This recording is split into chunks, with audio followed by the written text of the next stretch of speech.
What's going on, everybody? I think it's time we have an honest review. Not a review. All my reviews are honest. But let's have a little talk about this knife. Looks familiar to y'all. It's a Demko AD20.5. Obviously. I have a video on the AD15, which is one of my favorite knives, if not my favorite knife I own. Then I have a video on comparing the AD20 as well to the AD15. AD20, pretty solid knife. Did not stay in my collection. And I'll be honest, I don't know if this is going to stay either. I have some very mixed feelings about this knife. But we have about a 3-inch blade, 4-something-inch handle. Not sure the weight. I believe it's in the 3s. I bought this at Blade Show. Came with the Grivery, GFN, FRN, whatever you want to call it, first. I paid an extra $30 for them to put the GT10 on, which bumps up the feeling of the knife substantially. But I still don't know if this is a knife that I would consider a great $180 knife. So, what are some of my opinions I feel pretty strongly about? Well, first of all, $180, there's a lot of competition. And the main thing to me that kind of is a disadvantage to this knife is right there. Not Taiwan, AUS 10A. Not the best steel in the world. It's definitely not the worst. It's a very serviceable steel. Close to that, what I understand, close to VG10.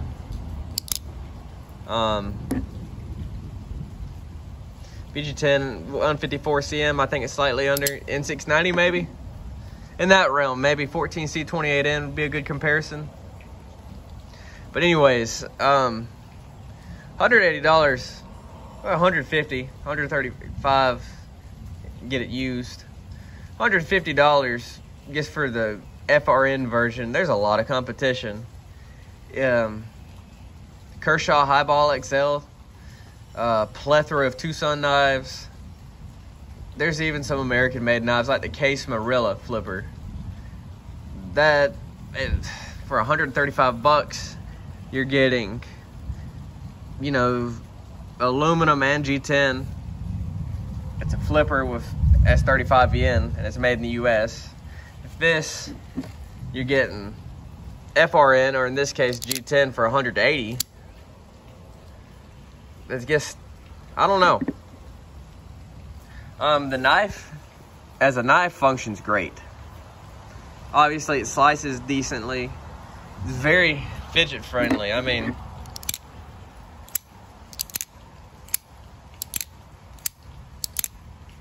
you hold it right, well, the knife opens and closes itself.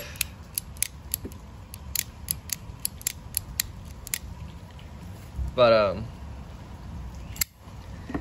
I don't think it's a bad knife by any means. I just don't know if this will stay in my collection. I don't know if it's for me.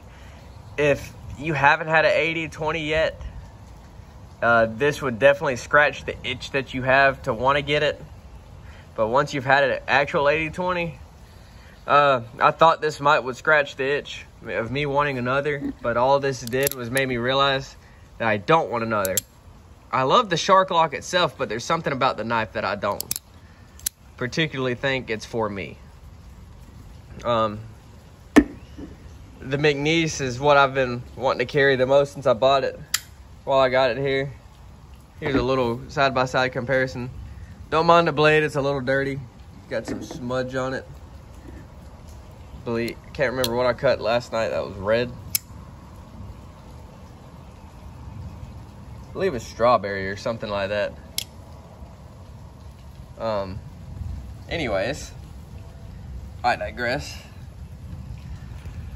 I don't know. I feel very mixed about this knife. And pardon my camera angles here. I'm just kind of sitting on my carport while it rains. And I figured to make a video, so Ain't the best angles, ain't the best lighting. Obviously, I don't have a tripod. I'm recording, just holding it. But, shark lock itself is fun to play with. I don't know, would like to see a video of it being tested to see how strong it is compared to Triad. I mean, I have no doubt that this is a strong knife. I know the pivot is kept working loose every time I tighten it, which nothing a little Loctite can't fix.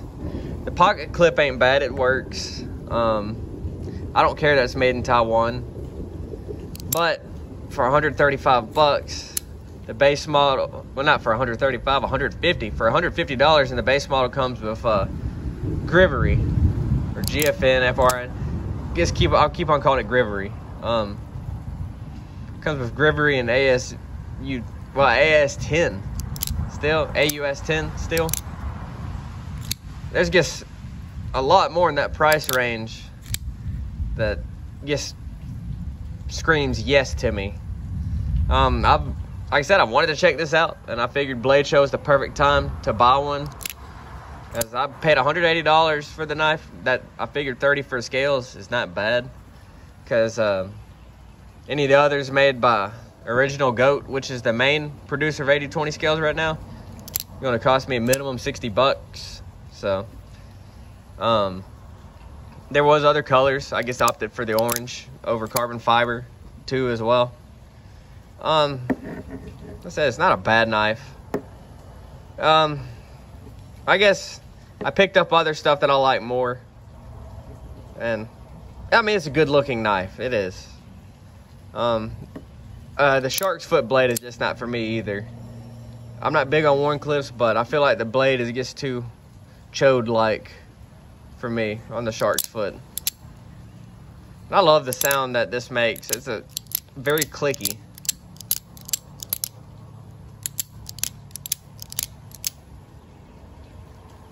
It's just, I don't know.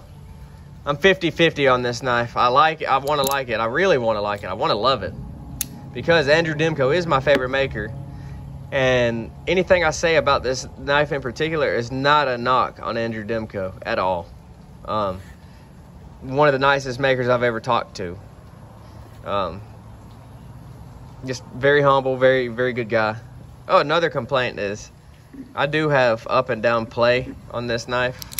Even when I do crank the pivot down. Maybe once it breaks in, it'll seat a little bit better, but I do have vertical play I can feel right here, as is. I do have side to side, but I can feel up and down. I can press on the blade and I can feel it. But you see it real loose. Let's see. And that's out. Like I said, I've tightened this up several times. It just works its way loose. I've only carried it one whole day. Like I said, this knife is very, very hyped up. All of Demko's products are very, very hyped up. And the AD20 is a very great knife.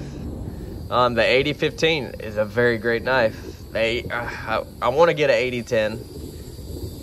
I don't think I will, at least not for a long time. It's a not as well-known knife, but it's a very loved knife, at least the cold steel version. As a guy, Andrew Demko deserves all the hype and all the love that his brand gets. I just don't know if this knife is just worth all the hype that it has. Blade steels don't matter. Materials don't matter, but I see plenty of posts online about up and down blade play or that could be bad. Or quality control issues. It's like a love-hate knife for me. This just very honest, very critical view on it. It's not an attack on the maker as himself or anything. Just, I don't know. Is the knife worth the hype? No. For $150 base model price, for getting GFN, Griver, whatever, and AUS10, am I going to recommend this to nobody? Not really. Probably going to point them in a different direction. But like I said, it's objectively, it's a good knife. But even there's cold steels that blow this out of the water. There's Spydercos that blow this out of the water. You're getting up in a pair of 3, pair of 2 territory, and those are some of the most bought, loved knives ever made.